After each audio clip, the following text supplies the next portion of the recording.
Teacher Al. Welcome to my channel. Today our topic is multiplication of monomials.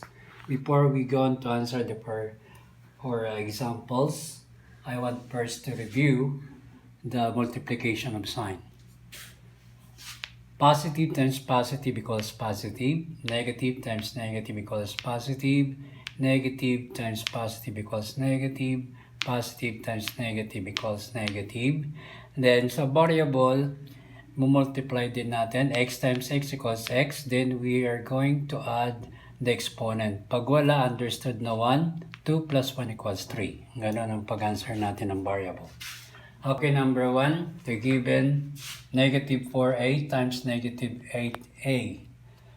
We have to multiply first the sign. Negative times negative equals positive. Then the numerical coefficient, 4 times 8 equals 32.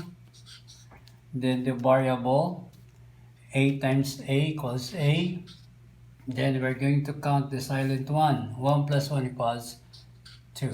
So that's the final answer. Okay, number 2, we have the given 8x squared y squared times negative 9xyz. Unahin natin yung sign. Positive times negative equals negative. 8 times 9 equals 72. Then the variable xy, right here xy and z. Then next we're going to add the exponent. 2 plus 1 equals 3. Then sa y, 2 plus 1 equals 3. Then for z, isa lang. So understood. Pag isa lang, wag nyo na ilagay yung exponent. Next, number 3. The given is negative 410 MNO times negative 10m squared NO to the third power times negative 2p. So sign muna, negative times negative equals positive times negative equals negative. Then numerical coefficient, 14 times 10 equals 140 times 2, 280. Then the variable, we have M and O, so M and O at saka P.